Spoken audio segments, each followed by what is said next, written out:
there's some, I don't know if it's like instinctual thing, but I'm reading an article, a good article, and at the bottom it's like 17 shocking photographs from airports, and there's this very attractive woman, leaning over her luggage, and I'm like, oh, God damn it, they got me. Like, why am I reading this shitty headline on this terrible thing? It's going to take me to 17 different pages of screenshots of attractive women, and at the end I'm like, I want more.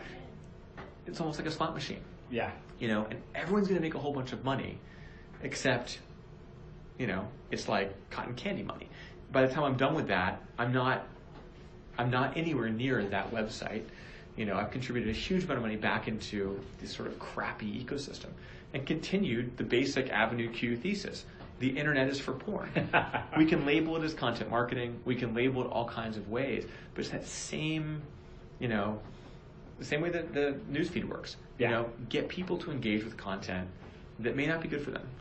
It may not be what they want to read, but you can mess with their, inherent psychology and they'll do bad things. It's, hey, I'm ex-BuzzFeed. I was there working on the serious journalism. Right. And I'd read one of my pieces and then see 17 like listicles. 17 great cats in the internet. I will click that. And hey, totally. Sometimes it's fine. But this is, we can't change the internet necessarily. But my worry is that if you really unwind the programmatic era and you unwind the sponsored content era, you get back to something that may actually be a better business model for high quality content. Why will the Wall Street Journal or other quality publications not pull the crap off their pages?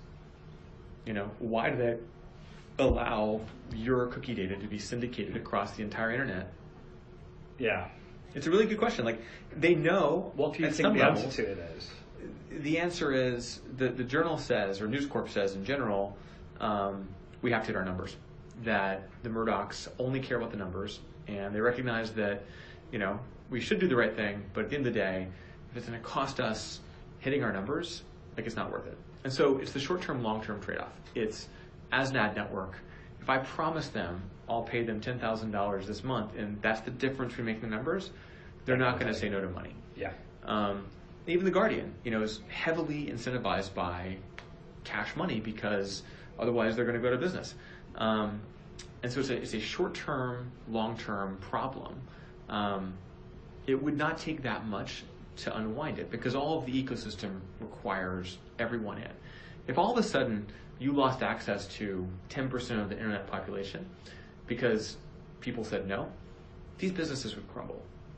Why, when Verizon bought Oath, did they not shut all of this down?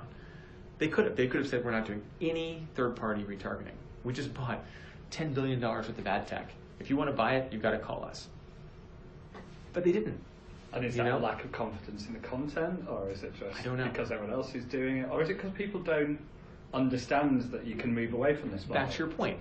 The 30 people in the world that are probably the Illuminati that really get this, are almost seen as pariahs. Like, if I say this to people, they usually say, Brian, you're crazy, you're an idealist, you don't know how the world works. And I'm like, actually, you've got this backwards. You're crazy, right? And you're, so cynically tied to this last penny of money. If you would actually do the right thing, you'll find a much better business long term. You wouldn't be writing down $5 billion worth of AOL assets right now. You'd be sitting here with one of the best franchises on the internet. But you didn't have the systemic understanding of how the pieces fit to do the right thing. Does it feel strange to be told you don't understand the business model you helped build? It's very strange. My experience in this industry has been sort of shocking realization of how little people care. The agencies don't care at all. It's not their money. It's their clients' money. They just don't want to get fired. But as long as the other ad agencies are just as corrupt, all you have to do is just be just a tiny bit better than the competitor might be, because the changing cost is so high, the switching cost. So, if you start getting depressed, it's because you realize that, the people who want to do it right are generally so few and far between. It's just almost impossible. And each little group's incentives on the way. Right. And so you say, well, fix it. Well, then you have Google coming in and saying, well, hey, look, we'll fix this for you. We are, to Google's credit, they're one of the few good actors in this. but they're brutally expensive. They're going to take 40 cents from your dollar. Yeah. But you can be confident that you're going to be treated to a reasonably high level of protection. Not that Google's good, but that at least when Google has all your money and everything, you know they're too greedy to share it. So on the plus side, it only goes to the Google board. Yeah. Whereas if you go to the sort of, distributed ecosystem, it's going to go to everybody. Yeah.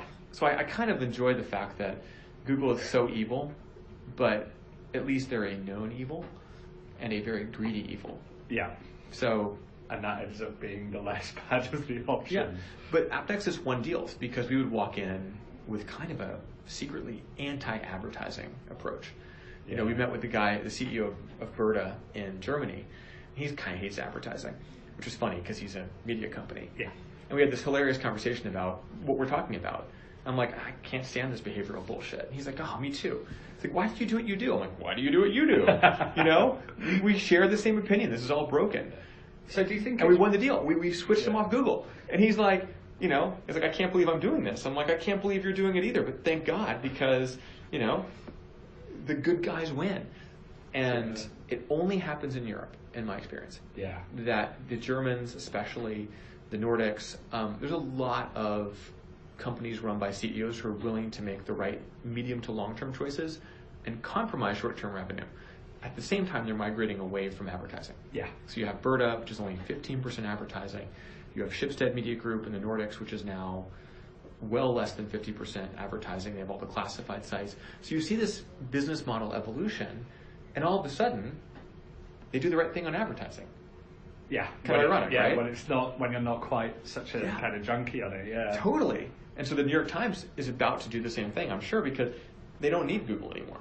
Yeah. Google is their biggest advertiser. Like, they actually buy the ads. Yeah. And so how do you tell Google to go to hell if you need that money? Yeah, and that's a bit of a monopoly power issue as well, Totally. isn't it? Like, if you're the ad platform and a major advertiser, I mean, Google's a big advertiser for everyone now. I know. Well, as Amazon too. I mean, the two of them have so much leverage. I mean, Facebook, frankly, now are one of the biggest print advertisers in Europe. Yeah. Mainly for adverts saying they're sorry. Not even joking. Yeah. Well, Facebook actually has the biggest problem of those three because, I think I can imagine an internet without Facebook more than I can imagine an internet without Google or Amazon. Yeah. And I think that's partially because Google is really smart with Chrome and Android, where Google isn't just a search engine. Facebook, as Facebook, not Instagram, but just the Facebook part, like I could imagine something overturning WhatsApp very easily. I can imagine something becoming the new Facebook each component feels over time. Doesn't it? And I deleted my Facebook account, and it's annoying once in a while because I want to check out what some of my friends are doing, but it's not that hard to actually write them a note and say, hey Jake, was thinking about you today. Yeah. You know how much more impactful it is to him to get that note from me than to have me lurk on his Facebook page? And like 2 posts, yeah. Right. So actually, I don't know. So I don't know if it's helping your overall thesis, but I'm pretty cynical about the way that advertising works right now, but it's so close to being good. Like, just get rid of the personal data part, and all of a sudden this is actually a really efficient ecosystem. Keep it programmatic, get the right ads matched to the right people, but just do it on literally the site they're viewing, when they're viewing it, what worked for other people then. Yeah. Is that kind of the... I think that's all you really need to make this a thing. What would be really smart then is to look at the attribution side of, who purchases, which you don't need any personal information for.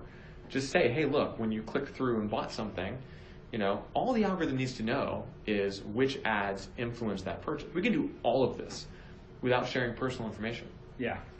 And so you could almost argue it makes advertising worse then. But everyone's sort of quite terrified of targeting. I've noticed they start calling it micro-targeting. Is that just targeting but scarier? I don't know what it means. If you talk to the TV companies, they've been doing targeting for years in the sense of putting your ads on the right TV show. That's targeting. Is put it on an evening show or a primetime show. So, micro-targeting, individual targeting, behavioral targeting, I'm just pretty convinced that the incremental value of the micro-targeting versus the societal and overall sort of internet impact, there's no